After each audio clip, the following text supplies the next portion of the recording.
Titleist have brought out a new Pro V1 and Pro V1X again. This year marks 25 years of the #1 ball in golf, and we're going to find out, first of all, if they're still getting better and if we should still be referring to them as #1.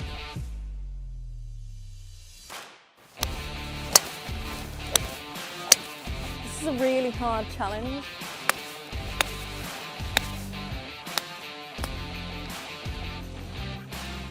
So 25 years of the Pro V1 and Pro V1X. I've got the prototype balls here for 2025, and there's actually only one main difference in terms of the technology compared to the 2023 ball.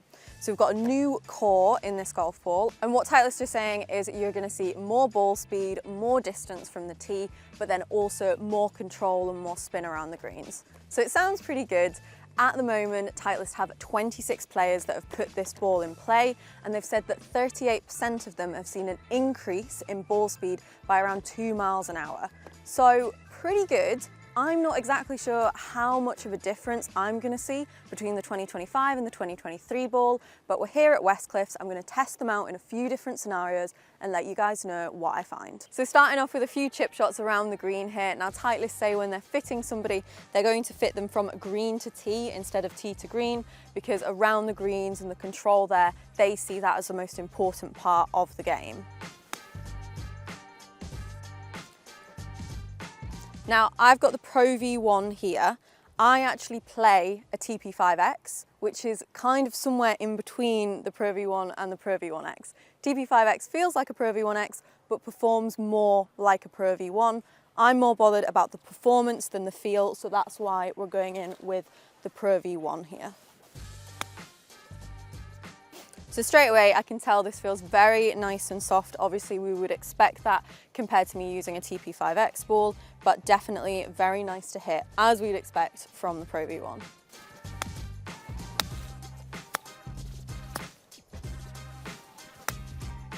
So 2025 marks 25 years since Billy Andrade was the first professional to win using a Pro V1. He basically put the ball straight into play and won straight away with it.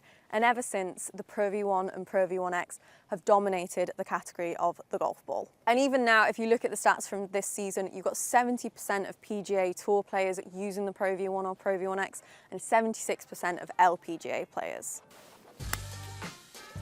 Obviously, these shots are going to feel great, they're going to perform well. We know that a Pro V1 and a Pro V1X does that anyway. My only question is the ball actually improving? Is it really getting better? Obviously, the price is increasing, so there should be some performance gains there.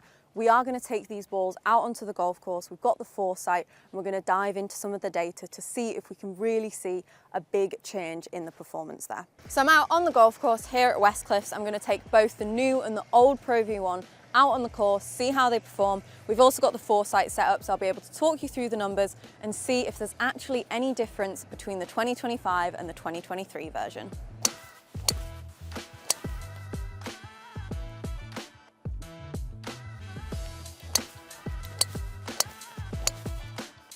So first few shots there, I definitely was hitting the new version quite a bit better. It was going quite a bit further. I did feel like it was softer. However, I wasn't actually striking the shots with the older one quite as well. So definitely need to hit some more shots before we can actually come to a conclusion there. I also feel like I need to do like a bit of a blind test with them. So we'll maybe do it where I don't know which one I'm hitting, and we'll see if I can actually guess which is the old versus the new. At the minute, the new does feel that little bit softer, but that could just be from how I'm striking it.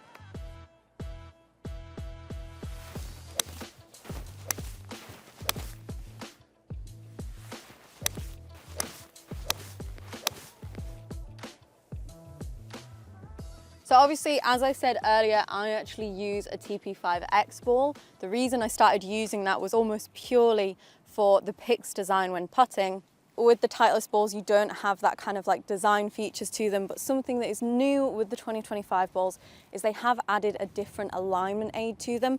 We don't have the alignment aid on these ones because they're the prototype balls, but the new line is going to have different color options, which is quite nice for being customizable, but it's still very simple and very clean as you would expect with a Titleist ball. Obviously, Titleist have said you want to fit yourself around the green first, so we're going to see if we can see any difference between the two in terms of the feel and the sound with putting. Aww.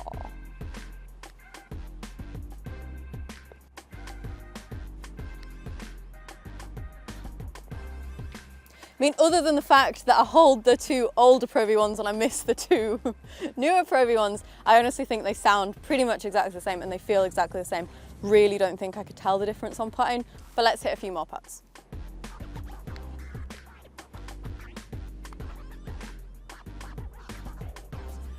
I definitely think that the feel around the greens is very, very similar between the two. Personally, I can't tell a difference. I would say if you've been using a Pro V1 for a long time, that's probably what you want. You know, you don't want to be changing massively in the feel, especially with the shorter shots. For me, it was a bit softer than I'm used to, obviously playing a TP5X, so there is a difference there. But in terms of the comparison between the two, very, very little difference in feel around the greens. Little challenge here. What I'm going to do is hit a couple balls with each the new and the old version. Dan is going to tee the balls up for me, so I don't know which one is which. We're going to hide the little prototype symbol so I can't tell when I stand up to the ball. We're going to see if I can tell the difference here. Okay, I think, ooh, cleared the bunker. I think that was the old Pro V1. I think the newer ones feel ever so softer than that.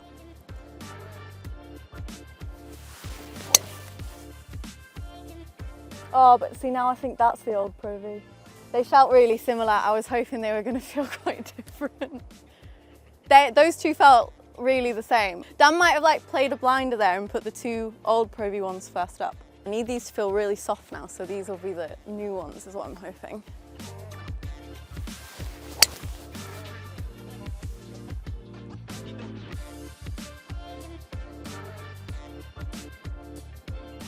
This is a really hard challenge. I'm gonna change my answer. I think it went old Pro V1, new Pro V1, and then that was an old Pro V1.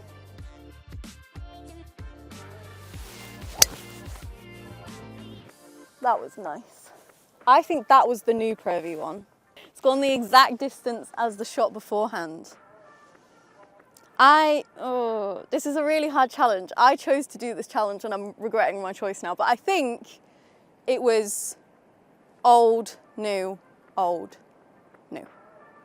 I'm going to be completely wrong, aren't I? It is unfortunately not a strong start. The one that I thought was an old one is actually one of the new ones, but it cleared the bunker, and when you look at where the other ones landed, that's pretty good for distance. Getting a little bit better, the third one, which I thought was one of the older balls, is one of the older balls, so we've got one correct. This was the last one. I thought this was one of the newer ones, and it is.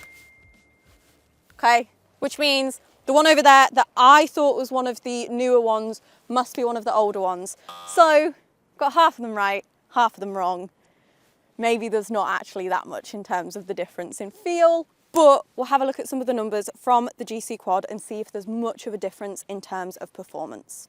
9th hole here at West Cliffs, we've got 90 yards, nice little approach shot. I'm going to go in with almost a full 50 degree, so we should be able to get some good spin rates going here, and we'll see which one we can get closer.